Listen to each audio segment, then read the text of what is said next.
struggled the past couple games, but today you found other ways to score, as the coach just said. What's going through your mind, I guess, when the three-point shot's not falling, but you're stepping up in other ways on the court? I know at the end of the day when it comes to scoring, you're going to have off nights. Every shooter has off nights, off games. It happens. I know I can score in other ways besides shooting threes, which is, how I did it today. Obviously, I didn't play a lot in the first half. I got in foul trouble, but I was able to pick it up in the second half. But in terms of scoring, it's going to come if I let it come.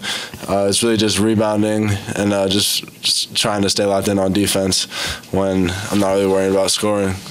Can you walk me through the no-look pass from CeCe on the dunk? Well, he was telling us to just let's slow down, but I noticed the help was overplaying the left-hand side of the court. So if you see the video, I'm literally going like this the whole time, and he saw me out the corner of his eye and just threw it.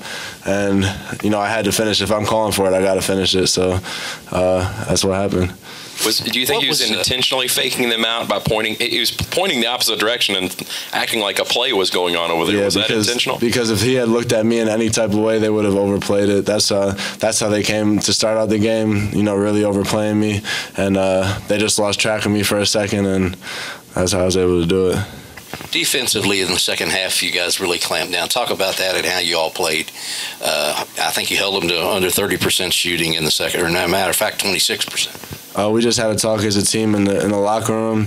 The thing that we've had success because we were able to keep teams out the paint and just really lock in and help each other out. And we weren't doing that in the first half, and that's what we had to do in the second half, which is what really helped us, just helping each other and stay in front of our mans and not really letting them get into the paint a lot.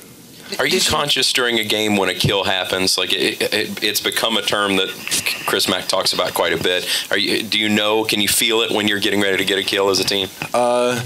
Yeah, I don't necessarily know when it's happening. I know because you'll hear the bench go, one more stop for a kill, one more stop for a kill. But other than that, I'm so locked into the game, I'm not really, worried about the kill. Obviously, I'm worried about getting stops, but in terms of getting kills, I don't really I don't know how many stops in a row we've had, perhaps, until I hear the bench scream one more stop for a kill, and that's when we really try to lock in so we can get it.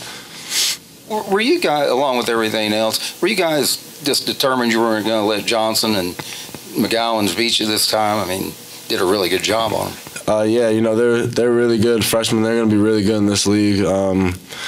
Last game, like I said, we took it.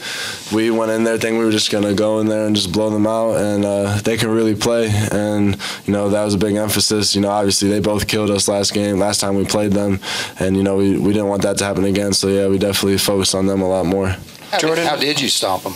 Just don't let them get into the paint. Just don't let them get around the rim. They both can finish really well, but in terms of shooting, that's not really strengths of their game. So if we can stop them from getting into the paint, we would be fine. Jordan, from the time you came on campus over here to your right, keep looking at the wall. There you go.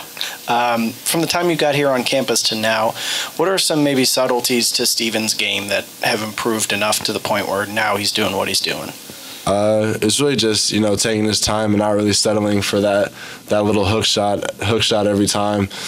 That's what he really did early in the season. He always wanted to just get right into his hook shot, but now I think he's realizing that he's enormous. So he's getting a lot closer to the rim, and because of that, he's able to finish a lot more plays. There's not a lot of guys in our league that'll be able to block his shot. He's not just tall, but he's just big, he's a strong guy, so there's not a lot of guys that'll be able to stop that, and I think he's starting to realize that, and it's really helping him out.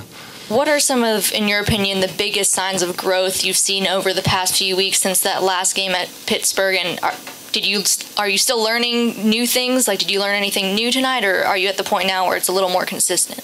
It's been a little more consistent lately, but, we're still getting better and we're still learning things, just, continually improving on defense. And same thing with offense, really just trying to push the pace and, just get to our spots. And that's really what's been helping us. Chris Mack said that he expects Enoch to be one of the better players in the ACC. How good could Steven be? Steven could be great. Like I said, not a lot of people can block his shot. He can be a great shot blocker, a good defender.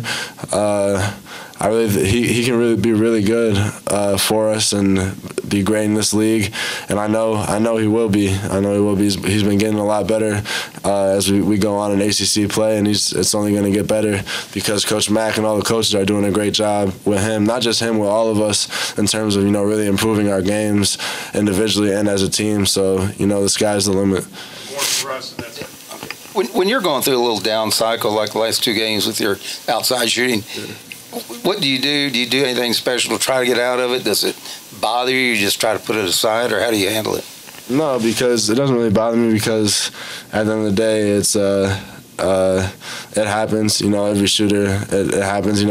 I'll get in the gym and shoot a lot more, but if it's not falling, a lot of the threes I'm missing is in and outs and in and outs and in and outs. So it's not like I'm missing bad. It's just it's not falling, not going in for me. Those are shots I know I'll usually make, so it's not really worrying me. I think I was 2 for 6 from 3 today. The last 3 I shot was really there was 2 or 3 seconds left on the shot clock, so I would have been 2 for 5. But it happens. I'm sure it'll come back. It's just part of the game.